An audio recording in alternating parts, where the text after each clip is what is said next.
Hello everyone. आप सभी का फिर से स्वागत है। ये एनसीईआरटी बायोलॉजी का डिस्कशन है और आज का टॉपिक है कोशिका यानी सेल। यह अध्याय थर्ड है। तो चलिए स्टार्ट करते हैं। सबसे पहले कोशिका के बारे में डिस्कस करेंगे। कोशिका को अंग्रेजी में सेल कहते हैं। कोशिका लैटिन भाषा के सेल्यूला शब्द से उत्पन्न हुआ है, जिसका अर्थ एक छोटा कमरा होता है। कोशिका सभी जीवों की शारीरिक संरचना की आधारभूत संरचनात्मक और प्रक्रियात्मक इकाई है। Basic structural and operational unit है। इसमें प्राय स्वतः जनन की क्षमता होती है, सेल्फ रिप्रोडक्शन की क्षमता होती है, स्वयं जनन करने की क्षमता होती है और कोशिकाएं ही जीवों के शरीर का निर्माण करती हैं। कुछ जीवाणुओं के शरीर केवल एक कोशिका के बने होते हैं, जिन्हें एक कोशिकीय जीव कहते हैं, और कुछ जीव एक से अधिक कोशिकाओं से बने होते हैं, जिन्हें बहुकोशिकीय जीव कहते हैं। कोशिका की जो खोज है कब, किसने, कैसे की, इसके बारे में डिस्कस करेंगे। इंपॉर्टेंट है, यहां से कई बार प्रश्न भी पूछे गए हैं। देखिए, कोशिका शब्द का प्रयोग सर्वप्रथम 1665 में रॉबर्ट हुक के द्वारा किया गया और इन्होंने स्वनिर्मित सूक्ष्मदर्शी के सहायता से कार्क के पतले टुकड़ों में मधुमक्खी के छत्ते के समान संरचनाएं देखी। रॉबर्ट हुक ने इन संरचनाओं को कोशिका नाम दिया। ये मृत कोशिकाएं थी, लेकिन हुक ने जीवन की आधारभूत संरचनात्मक इकाई की खोज कर ली थी, इसीलिए रॉबर्ट हुक को कोशिका विज्ञान का जनक कहा जाता है। 1674 में डच वैज्ञानिक एंटोनी वान ल्यूवेनहॉक ने एक उन्नत किस्म के सूक्ष्मदर्शी के सहायता से एक तालाब के जल में जीवित कोशिकाओं की खोज की। नेक्स्ट है कोशिका सिद्धांत, सेल थ्योरी। इसके बारे में डिस्कस करेंगे और इसके कुछ अपवाद भी हैं सेल थ्योरी के, इसके बारे में भी डिस्कस करेंगे। 1839 ईस्वी में दो वैज्ञानिक, एक जर्मन वनस्पति वैज्ञानिक एमजे स्लाइडेन, दूसरा जंतु वैज्ञानिक थियोडोर स्वान, इन दोनों ने संयुक्त रूप से कोशिका सिद्धांत का प्रतिपादन किया। इस सिद्धांत के अनुसार सभी सजीवों का शरीर एक या एक से अधिक कोशिकाओं से निर्मित होता है। अर्थात अगर बात करें तो कोशिका जीवन की संरचनात्मक, कार्यात्मक और वंशागत इकाई है। 1855 ईस्वी में जर्मन वैज्ञानिक रुडोल्फ विर्चो ने कोशिकाओं की उत्पत्ति के विषय में एक मत प्रस्तुत किया। ओमनिस सेल्यूला इस सेल्यूला, यानी सभी कोशिकाएं पूर्व निर्मित कोशिकाओं से ही निर्मित होती हैं। याद रखिएगा। कोशिका सिद्धांत के कुछ अपवाद भी हैं। कुछ जीव कोशिका सिद्धांत का अनुपालन नहीं करते हैं, उनकी विशेष संरचना कोशिका सिद्धांत के तथ्यों का अपवाद है। ये जो जीव हैं, पहला है विषाणु, वायरस। विषाणु सजीव और निर्जीव के बीच के कड़ी माने जाते हैं। विषाणु संक्रामक परजीवी हैं जो स्वतंत्र अवस्था में निष्क्रिय होते हैं, मरे हुए होते हैं और निर्जीव के समान व्यवहार करते हैं, लेकिन अनुकूल वातावरण प्राप्त होने पर ये सक्रिय हो जाते हैं, सजीव हो जाते हैं और सजीवों के समान व्यवहार करते हैं। विषाणु केवल न्यूक्लिक अम्ल यानी डीएनए और आरएनए से निर्मित होते हैं, जिसके चारों ओर प्रोटीन का आवरण होता है। ये जीव अपने विकास के क्रम में कोशिका की अवस्था तक नहीं पहुंच पाए, इसीलिए इन पर कोशिका सिद्धांत के तथ्य लागू नहीं होते हैं। दूसरा है वायराइड।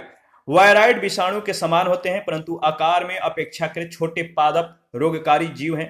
विषाणुओं के विपरीत इनमें प्रोटीन अनुपस्थित होता है, यानी वायराइड में प्रोटीन नहीं पाया जाता है, विषाणुओं में प्रोटीन मिलता है। ये जीव भी कोशिका सिद्धांत के तथ्यों के अपवाद हैं। तीसरा है प्रियॉन। प्रियॉन केवल प्रोटीन के द्वारा निर्मित होते हैं तथा इनमें न्यूक्लिक अम्ल अनुपस्थित होता है। ये जीव मानव और पादपों में तंत्रिका से संबंधित रोग उत्पन्न करते हैं। कोशिका के स्तर से अत्यधिक छोटी संरचना होने के कारण ये कोशिका सिद्धांत का अनुपालन नहीं करते हैं। चौथा है लाल रुधिर कणिकाएं यानी आरबीसीज। लाल रुधिर कणिकाएं केंद्रक विहीन होती हैं, इनमें केंद्रक नहीं पाया जाता है और इस प्रकार ये कोशिकीय संरचना के दृष्टि से अपूर्ण होती हैं। कोशिका सिद्धांत का यह अनुपालन नहीं करती है।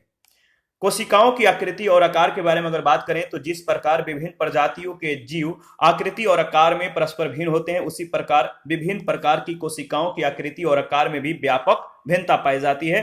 कोशिकाओं की आकृति और आकार उनके द्वारा संपन्न किए जाने वाले कार्यों पर निर्भर हो सकती है। याद रखिएगा, अधिकतर कोशिकाएं गोलाकार होती हैं, लेकिन ये बहुभुजी भी होती हैं, घनाकार भी होती हैं, स्तंभाकार भी होती हैं, उभयवतल भी होती हैं, लंबी और शाखित भी हो सकती हैं।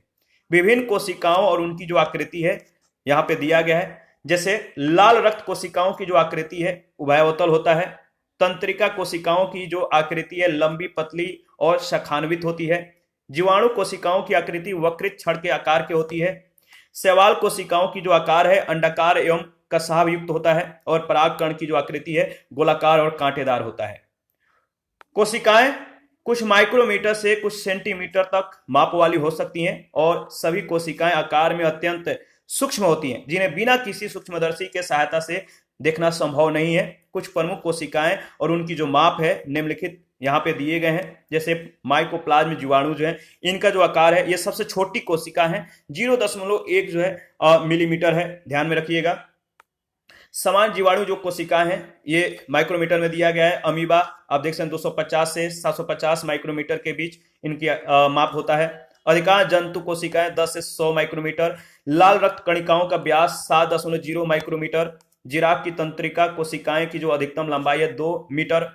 पादप कोशिकाओं की 10 से 100 माइक्रोमीटर और सबसे बड़ी पादप कोशिका का जो माप होता है वो है याद रखिएगा 6 से 12 इंच। जलीय शैवाल कार्लेपोटैक्सीफोलिया जो है, इसको ध्यान में रखिएगा। इसके बाद शुतुरमुर्ग का जो अंडा होता है ये सबसे बड़ी कोशिका है। इनकी जो आकार है आप देख सकते हैं 15 × 13 cm होता है। वजन 1.4 किलोग्राम। और पुरुष में सबसे जो छोटी कोशिका होता है इसको शुक्राणु स्पर्म बोलते हैं। और मानव पुरुष एवं महिला में, इन दोनों में मिलाकर अगर बात करें, पुरुष और महिला इन दोनों में सबसे जो बड़ी कोशिका होता है वो मोटर न्यूरॉन होता है। और मानव यानी महिला में सबसे बड़ी जो कोशिका होता है वो होता है ओवम, अंडाणु।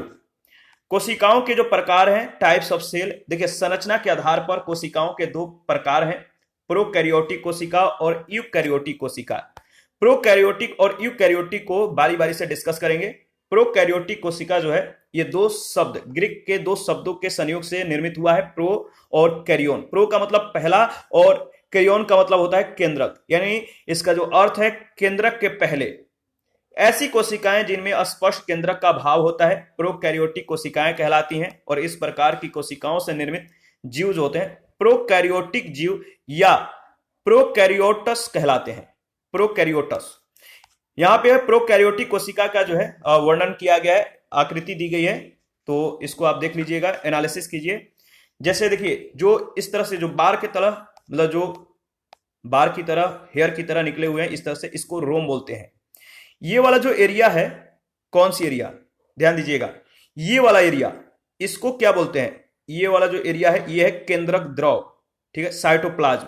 ये है राइबोसोम, ये वाला एरिया, इसको क्या बोलते हैं? इसको बोलते हैं डीएनए, न्यूक्लियोइड डीएनए। ये है आपका ये वाला जो है, ये वाला जो एरिया है इसको प्लाज्मा झिल्ली बोलते हैं। ये वाला जो एरिया है इसको क्या बोलते हैं? कोशिका भित्ति बोलते हैं, यानी सेल वॉल बोलते हैं। और ये जो है आपका ये क्या है? ये कैप्सूल है और इसको बोलते हैं, ये क्या है? ये है कसाब। तो इसको आप एक बार अच्छे से देख लीजिएगा। अधिकांश एक कोशिकीय जीवों में प्रोकैरियोटिक कोशिकाएं पाई जाती हैं। जो एक कोशिकीय जीव होंगे उनमें किस प्रकार की कोशिकाएं पाई जाती हैं? प्रोकैरियोटिक कोशिकाएं। इनमें आर्किया जीवाणु तथा प्रकाश संश्लेषण करने वाले नील हरित शैवाल सम्मिलित हैं। प्रोकैरियोटिक कोशिकाओं का आकार सामान्यतः 1 माइक्रोमीटर से 10 माइक्रोमीटर के बीच होता है।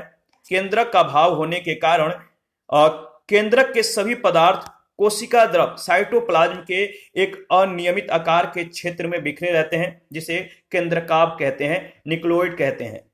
प्रोकैरियोटिक कोशिकाओं में कोशिका भित्ति पाई जाती है, सेल वॉल पाया जाता है, लेकिन झिल्ली, याद रखिएगा, झिल्ली युक्त कोशिकांगों का भाव होता है। इन कोशिकांगों में राइबोसोम यानी प्रोटीन उत्पादक कोशिकांग जो है पाया जाता है। रिक्तिकाएं तथा पोषक पदार्थ का संग्रहण तथा अपशिष्ट पदार्थों का जो है उत्सर्जन करने वाले कोशिकांग जो है इसमें उपस्थित होते हैं।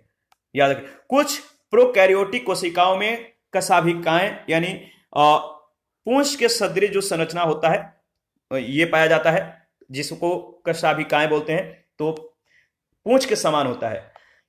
देखिए जो जीव यानी कि कुछ प्रोकैरियोटिक कोशिकाओं में कशाभिकाएं पाई जाती हैं जो जीव के संचलन में ये सहायता करती हैं, जो पूंछ के समान होता है। और इनमें रोम की उपस्थिति होती है जो किसी जीव को किसी सतह से चिपकने में सहायता करते हैं। कुछ जीवाणुओं में कार्बोहाइड्रेट से निर्मित कैप्सूल्स नामक संरचना भी पाई जाती है। यह जीवाणुओं को अपने आसपास के सतह से चिपकने में क्या करते हैं? हेल्प करते हैं, याद रखिएगा।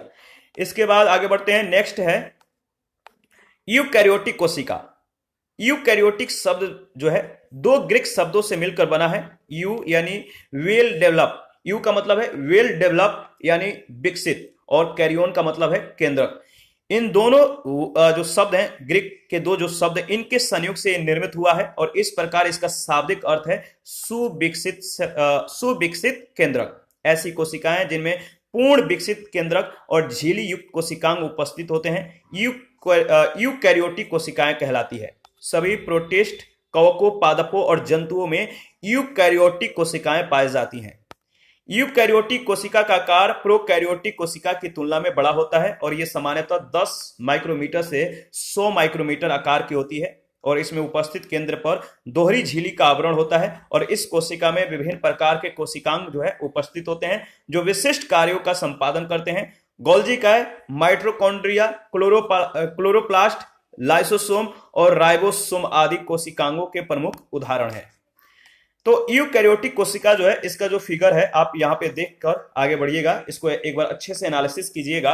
जैसे देखिए ये वाला जो एरिया है, इसको ये जो ब्लैक से, डार्क ब्लैक से जो घेरा गया है, ये वाला एरिया जो है ये प्लाज्मा कला है। क्या है? प्लाज्मा कला। ये वाला जो एरिया है इसको बोलते हैं कोशिका भित्ति, सेल वॉल। ठीक है, ये वाला जो एरिया है इसको, ये वाला एरिया है इसको बोलते हैं तंतु युक्त कोशिकीय कंकाल, और ये वाला जो एरिया है, ये वाला, इसको बोलते हैं क्षुद्र झिल्ली युक्त पुटिकाएं। ये वाला जो एरिया है चिकनी अंतः प्रद्रवी जालिका है, इसको बोलते हैं राइबोसोम्स। ठीक है, इसको बोलते हैं केंद्रक, याद रखिएगा। और ये वाला, ये जो एरिया है इसको बोलते हैं केंद्रिका। और इसमें देखिए ये वाला जो एरिया है, ये वाला, ये है केंद्रक छिद्र और ये है केंद्रक आवरण। ये वाला, ये है आपका यहाँ पे जो है, ये है खुरदुरी अंतः प्रद्रवी जालिका, ये है गोल्जी काय, ये है कोशिका द्रव्य, ये वाला है माइटोकॉन्ड्रिया, ये जो है ये है टोनोप्लास्ट, ये है रितिका, ये है आपका हरित लवक, ये हरित लवक है, ध्यान में रखिएगा। और ये है आपका कोशिका भित्ति, ये। ठीक है, तो आगे बढ़ते हैं, इसको एनालिसिस करके आगे बढ़िएगा। देखिए प्रोकैरियोटिक और यूकैरियोटिक कोशिका में जो अंतर किया गया है, यहाँ पे अंतर दिया गया है, आपको जानना बहुत जरूरी है। यहां से कई बार प्रश्न पूछे गए, मेन से लेकर पीटी तक। तो जो प्रोकैरियोटिक और यूकैरियोटिक कोशिका में जो डिफरेंट है, जो अंतर है, जैसे पहला अगर बात करें तो प्रोकैरियोटिक कोशिका जो होता है, ये मतलब कि प्रारंभिक कोशिकाएं हैं। प्रोकैरियोटिक कोशिका प्रारंभिक कोशिकाएं हैं और यूकैरियोटिक कोशिका ये सुविकसित कोशिकाएं हैं। ठीक है, यानी विकसित हुई जो प्रारंभ की जो कोशिकाएं हैं, इनको प्रोकैरियोटिक कोशिका कहते हैं। और यही कोशिका जब विकसित हो जाती है, अच्छे रूप से वेल डेवलप हो जाती है, तो इनको यूकैरियोटिक कोशिका कहते हैं। ठीक है, प्रोकैरियोटिक कोशिका जो है अविकसित केंद्रक होता है। इसमें प्रोकैरियोटिक कोशिका में अविकसित केंद्रक होता है और यूकैरियोटिक कोशिका में जो है पूर्ण विकसित केंद्रक होता है। प्रोकैरियोटिक कोशिका जो है केंद्रक झिल्ली और केंद्रिका जो है इसमें अनुपस्थित होती है। तो केंद्रिका झिल्ली और केंद्रिका जो है उपस्थित होती है किसमें? प्रोकैरियोटिक में। और केंद्रक झिल्ली और केंद्रिका जो है यूकैरियोटिक कोशिका में उपस्थित होती है। देखिए प्रोकैरियोटिक कोशिका के तहत अगर बात करें तो इनमें झिल्ली युक्त कोशिकांग अनुपस्थित होता है, यानी झिल्ली युक्त कोशिकांग जो है नहीं पाया जाता है। लेकिन यूकैरियोटिक में झिल्ली युक्त कोशिकांग अंगक उपस्थित होते हैं। प्रोकैरियोटिक कोशिका के अंतर्गत अगर बात करें तो समसूत्री कोशिका विभाजन नहीं होता है, लेकिन यूकैरियोटिक कोशिका में समसूत्री कोशिका विभाजन होता है। ठीक है, प्रोकैरियोटिक कोशिका के अंतर्गत अगर बात करें तो इसमें श्वसन तंत्र प्लाज्मा झिल्ली में होता है। तो श्वसन तंत्र प्रोकैरियोटिक कोशिका में किसके अंतर्गत होता है? तो प्लाज्मा झिल्ली में होता है। लेकिन यूकैरियोटिक जो कोशिका है इनमें श्वसन तंत्र माइटोकॉन्ड्रिया में होता है। प्रोकैरियोटिक कोशिका जो है इनमें प्रकाश संश्लेषी तंत्र झिल्लियों में होता है और हरित लवक अनुपस्थित होता है। लेकिन जो यूकैरियोटिक कोशिका है इनमें प्रकाश संश्लेषी तंत्र जो है हरित लवक में होता है। तो जो प्रकाश संश्लेषी क्रिया जो होता है वो क्लोरोप्लास्ट से होता है, क्लोरोप्लास्ट के माध्यम से होता है, इसमें होता है। तो इसको आप याद रखिएगा। इसके बाद जो प्रोकैरियोटिक कोशिका है इसमें राइबोसोम का जो आकार होता है 70S होता है। और राइबोसोम जो यूकैरियोटिक है इसमें राइबोसोम का जो प्रकार है वो 80S है। इनमें किसमें? प्रोकैरियोटिक में कोशिका भित्ति पतली होती है, सेल वॉल जो होता है वो बहुत पतला होता है। और जो यूकैरियोटिक कोशिका है इसमें कोशिका भित्ति मोटी होती है। इनमें कशाभिका इनमें कशाभिका में सूक्ष्म तंतु होते हैं, किसमें? प्रोकैरियोटिक में। और यूकैरियोटिक में कशाभिका में सूक्ष्म नलिकाओं की जो है क्या होता है? सूक्ष्म नलिकाओं की जो है व्यवस्था होती है। इसके बाद अगर बात करें तो प्रोकैरियोटिक कोशिका में रेक्तिका अनुपस्थित होती है और यूकैरियोटिक में रेक्तिका उपस्थित होती है। प्रोकैरियोटिक में जो है इनमें लैंगिक जनन नहीं होता है और यूकैरियोटिक कोशिका में लैंगिक जनन होता है। प्रोकैरियोटिक कोशिका में कोशिका विभाजन विखंडन और मुकुलन के द्वारा होता है, लेकिन यूकैरियोटिक कोशिका में कोशिका विभाजन समसूत्री तथा अर्धसूत्री विभाजन के द्वारा होता है। प्रोकैरियोटिक में केवल एक क्रोमोसोम पाया जाता है, वहीं यूकैरियोटिक में जो है एक से अधिक जो है गुणसूत्र यानी क्रोमोसोम पाया जाता है। याद रखिएगा। देखिए, यूकैरियोटिक कोशिकाओं को दो प्रमुख वर्गों में विभाजित किया गया है, पादप कोशिका और जंतु कोशिका में। प्लांट सेल और एनिमल सेल में जंतु और पादप दोनों प्रकार की कोशिकाओं की संरचनात्मक एवं कार्यात्मक भिन्नताएं निम्नलिखित हैं। तो यहाँ पे आप एक तरफ जो है पादप कोशिका प्लांट सेल और दूसरे तरफ जंतु कोशिका को देख सकते हैं, एनालिसिस करके आगे बढ़ सकते हैं। तो यहाँ पे आप जो है देख सकते हैं कि जो पादप कोशिका है, चलिए मैं इसको थोड़ा जूम कर देता हूं। जो पादप कोशिका है, यहां पे आपको एक बात ध्यान रखना है कि पादप कोशिका में क्या चीजें नहीं पाई जाती हैं और जंतु कोशिका में क्या क्या चीजें पाई जाती हैं। तो कोई एक आपको ध्यान में रखना है कि किसमें कौन सा चीज नहीं मिलता है। तो जैसे अगर बात करें तो देखिए, पादप कोशिका में क्लोरोप्लास्ट यानी हरित लवक पाए जाते हैं, लेकिन जो जंतु कोशिका है इसमें हरित लवक नहीं पाए जाते हैं। तो इस तरह से आपको याद रखना है, इसी तरह से प्रश्न भी पूछे जाते हैं। तो जो जैसे पादप कोशिका है, ये इसको बोलते हैं लाइसोसोम। ये आपका खुरदरी अंतःद्रवी जालिका है, ये आपका कोशिका द्रव है, ये केंद्रक है, ये गोल्जी का उपकरण है, ये केंद्रीय झिल्ली है, ये चिकनी अंतःद्रवी जालिका है, ये वाला सब एरिया, ये आपका क्या है? देखिए, इसके बाद आगे बढ़ते हैं। ये वाला इसे बोलते हैं वाह्य कोशिका, ये है आपका कोशिका भित्ति सेल वॉल है, और ये है आपका माइटोकॉन्ड्रिया, और ये जो है आपका राइबोसोम है, ये जो है आपका हरित लवक है, क्लोरोप्लास्ट है, और ये जो है ये कोशिका द्रव्य। तो इसको याद रखिएगा, एक बार फिगर को एनालिसिस करके आगे बढ़िएगा। इसके बाद देखिए, जंतु कोशिका के अंतर्गत अगर बात करें तो देखिए, ये है आपका, ये जो है ये क्या है? ये है आपका गोल्जी उपकरण, ये है आपका प्लाज्मा झिल्ली, ये है आपका तारक काय, ये है लाइसोसोम, ये है आपका राइबोसोम, ये वाला, ठीक है। और ये है आपका माइटोकॉन्ड्रिया, ये है आपका खुरदरी अंतःद्रवी जालिका, ये क्या है? ये है आपका, बताइए, कोशिका द्रव्य, ये है आपका केंद्रक, ये है आपका केंद्रीय झिल्ली, और ये है आपका चिकनी अंतःद्रवी जालिका, ठीक है। आगे बढ़ते हैं। इसके बाद देखिए, जंतु कोशिका और पादप कोशिका की जो तुलना है यहां पे किया गया है, और इनके जो मतलब कि कह सकते हैं जो अंतर है, वो क्या क्या चीजें इनमें अंतर है, जंतु कोशिका में क्या चीजें पाई जाती हैं, पादप कोशिका में क्या चीजें नहीं मिलती हैं, इन सभी को ध्यान में रखिएगा। जैसे जंतु कोशिका, इसमें जो है कोशिका भित्ति अनुपस्थित होती है, परंतु प्लाज्मा निर्मित कोशिकाएं झिल्ली का आवरण पाया जाता है, सेल मेम्ब्रेन पाया जाता है, लेकिन कोशिका भित्ति नहीं होता है। लेकिन पादप कोशिका में प्लाज्मा निर्मित कोशिका झिल्ली जो होता है, सेल मेम्ब्रेन है, इसके बाहर भित्ति उपस्थित होती है। तो सेल वॉल, जंतु कोशिका में जो है सेल वॉल जो होता है अनुपस्थित होता है, लेकिन पादप कोशिका में जो होता है प्लाज्मा निर्मित कोशिका झिल्ली जो है, इसके बाहर भित्ति, मतलब कि सेल मेम्ब्रेन के बाहर जो है भित्ति उपस्थित होता है, सेल वॉल उपस्थित होता है। इसके बाद अगर बात करें तो जो केंद्रक है, जंतु कोशिका में केंद्रक उपस्थित होता है, परंतु कोशिका के मध्य में स्थित होता है। वहीं पादप कोशिका में अगर बात करें तो केंद्रक उपस्थित होता है, लेकिन कोशिका में किनारे, जो कोशिका है इसमें किनारे की ओर स्थित होता है, जो केंद्रक होता है कोशिका के किनारे की ओर स्थित होता है पादप कोशिका में। इसके बाद केंद्रक जो झिल्ली है, इसके बारे में अगर बात करें तो केंद्रक झिल्ली जो है जंतु कोशिका में उपस्थित होता है, और पादप कोशिका में भी केंद्रक झिल्ली उपस्थित होता है। लवक के बारे में अगर बात करें, हरित लवक यानी क्लोरोप्लास्ट, तो हरित लवक जो है जंतु कोशिका में नहीं पाया जाता है, लेकिन पादप कोशिका में हरित लवक पाया जाता है, क्योंकि हरित लवक के ही माध्यम से ये फोटोसिंथेसिस का कार्य पूर्ण करते हैं। इसके बाद अगर बात करें तो राइबोसोम जो होता है जंतु कोशिका में उपस्थित होता है, और पादप कोशिका में भी राइबोसोम उपस्थित होता है। इसके बाद अगर बात करें तो रेतिकाएं हैं, देखिए रितिकाएं जो है जंतु कोशिका में रितिकाएं आकार में छोटी और अधिक संख्या में पाई जाती हैं, वहीं पादप कोशिका में रितिकाएं आकार में बड़ी होती हैं और कम संख्या में पाई जाती हैं। इसके बाद अगर बात करें तो नेक्स्ट है लाइसोसोम। लाइसोसोम जो है जंतु कोशिका में लाइसोसोम उपस्थित होता है और पादप जो कोशिका है इसमें लाइसोसोम सामान्यतः जो है अनुपस्थित होता है, लाइसोसोम अनुपस्थित होता है, नहीं मिलता है।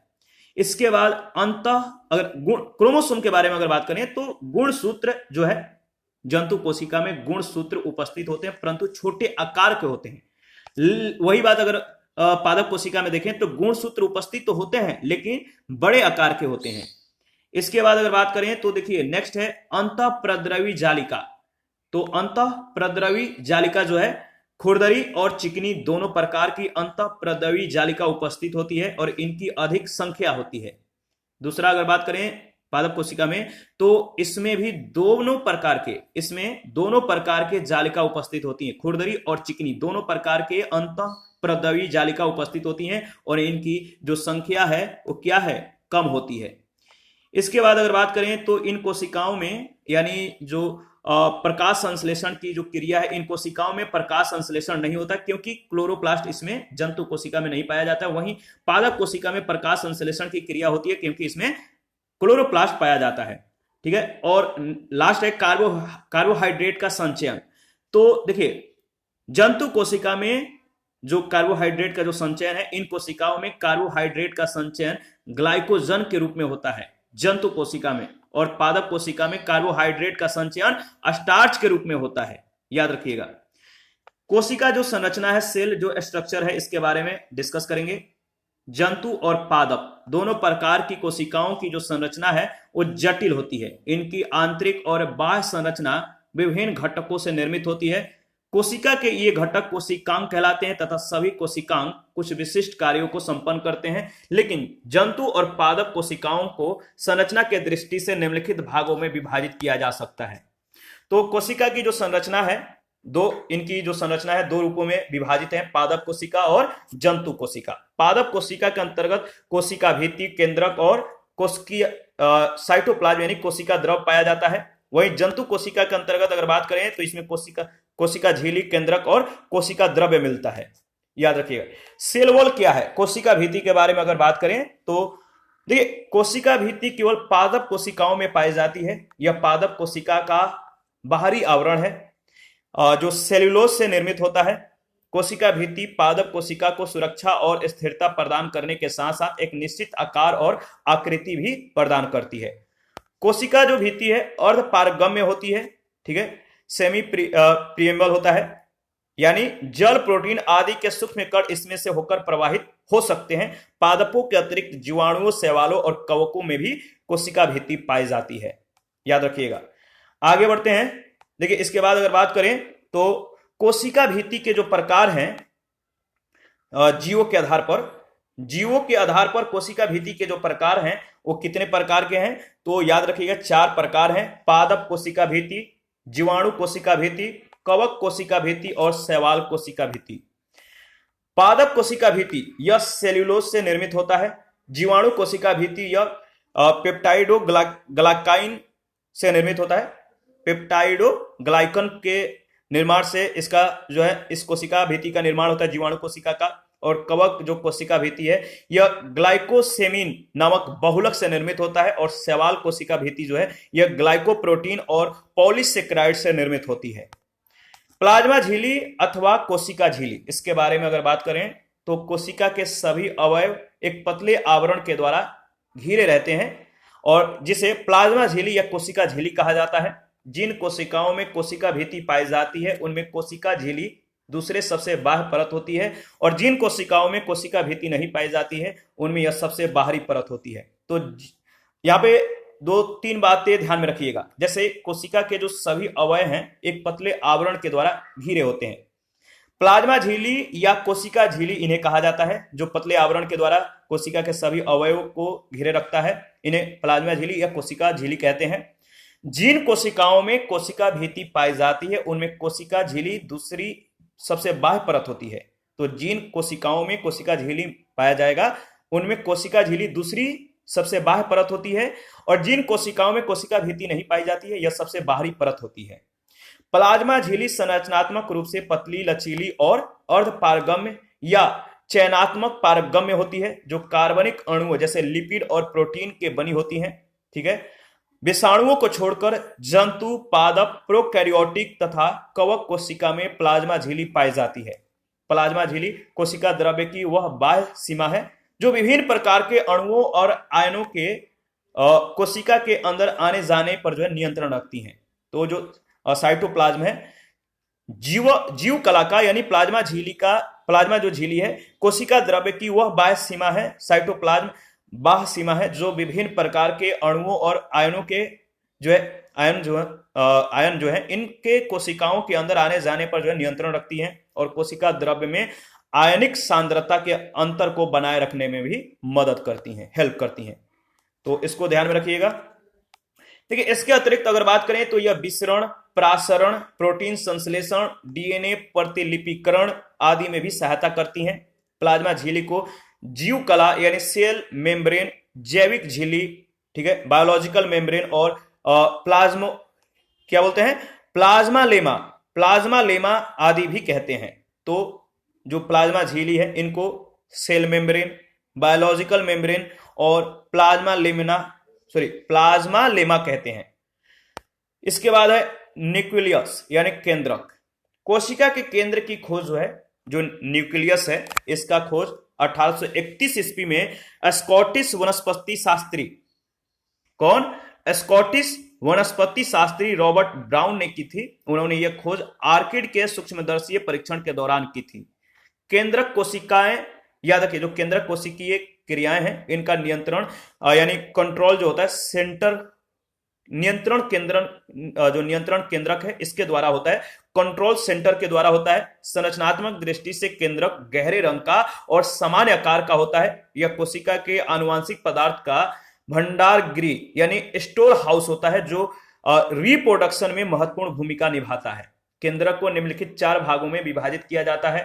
जो पार्ट ऑफ न्यूक्लियस है यानी केंद्रक के जो भाग है, केंद्रक कला है, केंद्रक द्रव्य है, केंद्रिका है और क्रोमैटिक धागे हैं। इन चारों के बारे में हम लोग बारी बारी से डिस्कस करेंगे। देखिए, मानव कोशिका जो केंद्रक है इसके बारे में सबसे पहले फिगर के माध्यम से एक बार एनालिसिस करके आगे बढ़ेंगे, और इन चारों के बारे में हम लोग डिस्कस करेंगे। किस किस के बारे में? केंद्रक कला, केंद्रक द्रव्य, केंद्रिका और क्रोमैटिन धागे के बारे में। देखिए, मानव कोशिका केंद्रक जो है इसके फिगर के माध्यम से चीजों को समझने की कोशिश करते हैं।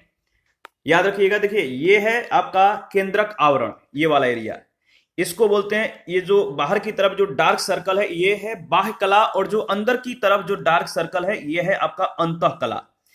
ये आपका केंद्रिका है, इसके चारों ओर न्यूक्लियोप्लाज्म है।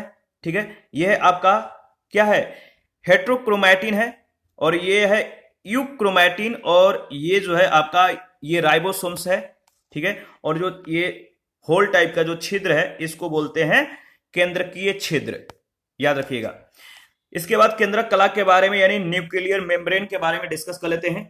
यह प्लाज्मा झिल्ली की भांति दोहरी झिल्ली की बनी होती है। जो केंद्रक कला होता है ये प्लाज्मा झिल्ली की भांति दोहरी झिल्ली की बनी होती है तथा केंद्रक के चारों ओर एक आवरण बनाती है। प्रत्येक झिल्ली लाइपोप्रोटीन से बनी एक कला होती है। प्रोकैरियोटिक कोशिकाओं में केंद्रक कला या तो अविकसित होती है या अनुपस्थित होती है, याद रखिएगा।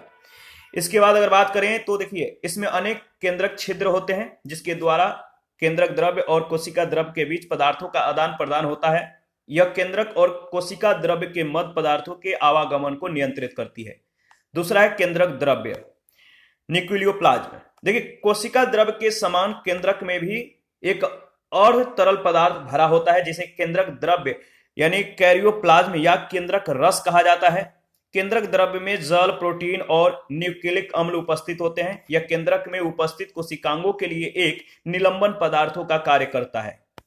केंद्रक द्रव्य के केंद्र के आकार और संरचना को बनाए रखने में सहायता करता है, और इसके अतिरिक्त यह कोशिका उपापचय यानी सेल मेटाबॉलिज्म और अन्य कार्यों में भी महत्वपूर्ण भूमिका निभाता है। तीसरा है केंद्रिका। केंद्रक द्रव्य में एक छोटी गोलाकार या अंडाकार संरचना पाई जाती है जिसे केंद्रिका कहते हैं। केंद्रिकाएं प्रोकैरियोटिक कोशिकाओं में नहीं पाई जाती है तथा कोशिका विभाजन के समय ये नष्ट हो जाती हैं। ये किसी झिल्ली के अभाव में सीधे केंद्रक द्रव्य के संपर्क में रहती हैं। कुछ यूकैरियोटिक जीवों में एक से अधिक, याद रखिएगा अधिकतम 4, एक से अधिक केंद्रिकाएं पाई जाती हैं, 4 से अधिक नहीं। और केंद्रिकाएं आरएनए के संश्लेषण और कोशिका विभाजन में भी महत्वपूर्ण भूमिका निभाती है।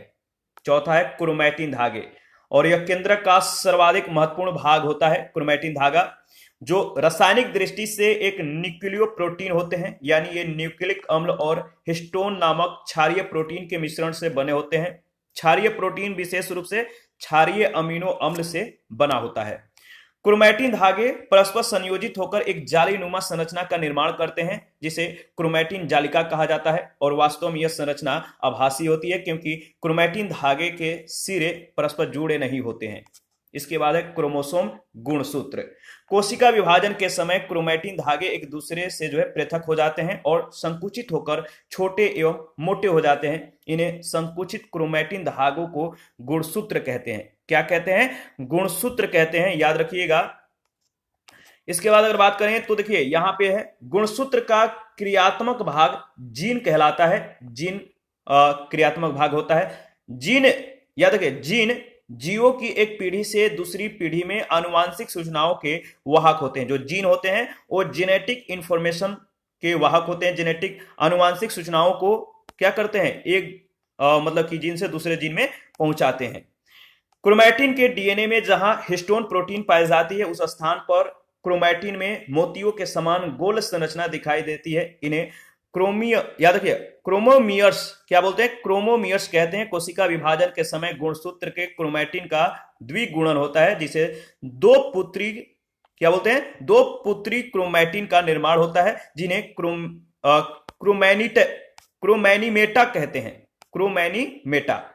तो यहां पे फिगर है, आप एक बार देख लीजिएगा क्रोमोसोम का। यह है आपका, इसको बोलते हैं, ये वाला जो एरिया है इसको बोलते हैं क्रोमैटिड। ठीक है, ये है आपको, बोलिए, टेलोमियर। क्या बोलते हैं इसको? इसको बोलते हैं टेलोमियर। ये है आपका द्वितीयक संकीर्णन, यह है प्राथमिक संकीर्णन। यह आपका क्या है? सेंट्रोमियर। ये है आपकी, ये वाला एरिया जो है यहां से यहां तक, इसको बोलते हैं छोटी भुजा, और इसको लंबी भुजा बोलते हैं। जो ये वाला एरिया है यहां से यहां तक। तो फिगर को एक बार अच्छे से एनालिसिस करके आगे बढ़िएगा। इसके बाद देखिए अगर बात करें तो कुछ गुणसूत्रों के दूरस्थ सिरे पर एक या अधिक गांठों के समान उभार होते हैं, जिन्हें सैटेलाइट कहते हैं। और गुणसूत्र के अंतिम छोर को टीलोमेयर कहते हैं। क्या बोलते हैं? टीलोमेयर। टीलोमेयर कहां पर है? अंतिम छोर को बोलते हैं। फिगर में हम लोगों ने देखा है। गुणसूत्र के जो भाग हैं, गुणसूत्र के 3 भाग हैं। पेलिकल है, मैट्रिक्स है और क्रोमैटिडस है। देखिए जो पेलिकल है, पेलिकल गुणसूत्र का सबसे बाहरी आवरण होता है, और पेलिकल के द्वारा घिरा हुआ जो भाग होता है उसको मैट्रिक्स कहते हैं।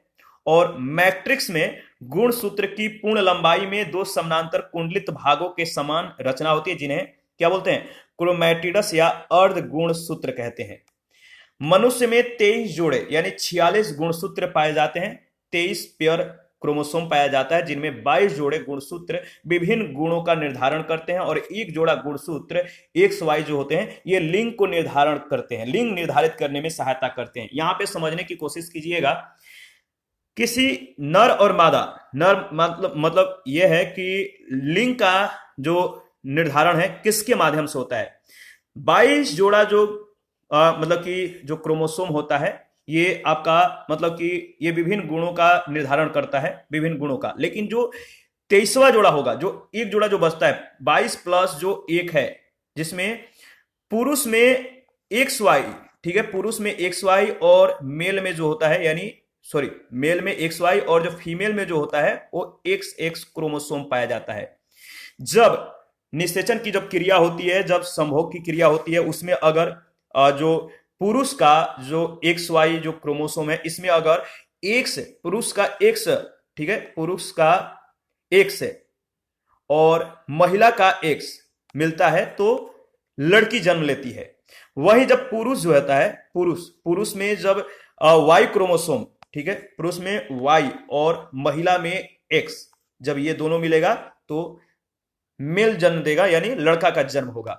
तो वही चीजें यहाँ पे जो दर्शाई गई है, जो 22 जोड़े गुणसूत्र हैं, जैसे 22 जोड़े गुणसूत्र, जब मेल और फीमेल का एक्स वाई मिलता है, मेल का जो है वाई और फीमेल का जो है एक्स, तो लड़का का जन्म होगा।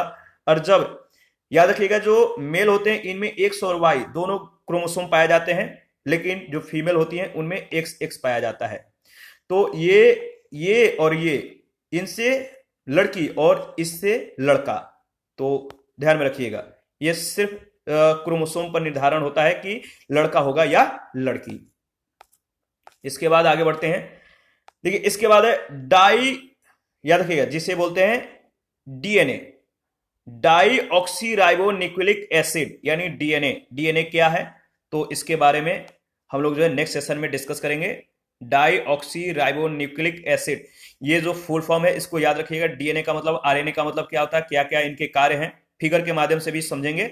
तो आज के लिए इतना ही। आप अपना प्रतिक्रिया देते रहिए, आपके प्रतिक्रियाओं का हमें बेसब्री से इंतजार रहता है। और जिन लोगों ने Telegram channel, Telegram quiz group या फेसबुक पेज, इंस्टाग्राम को ज्वाइन नहीं किया, वीडियो के डिस्क्रिप्शन बॉक्स में उसका लिंक है, आप ज्वाइन कर सकते हैं। और इसका पीडीएफ अवेलेबल है। अगर आपको पीडीएफ चाहिए तो Telegram channel, Telegram quiz group या चैनल के कम्युनिटी बॉक्स में जाइए, वहां पे इसके रिगार्डिंग में इंफॉर्मेशन को अपडेट कर दिया गया है। थैंक यू, मिलते हैं नेक्स्ट सेशन में। अभी के लिए इतना ही।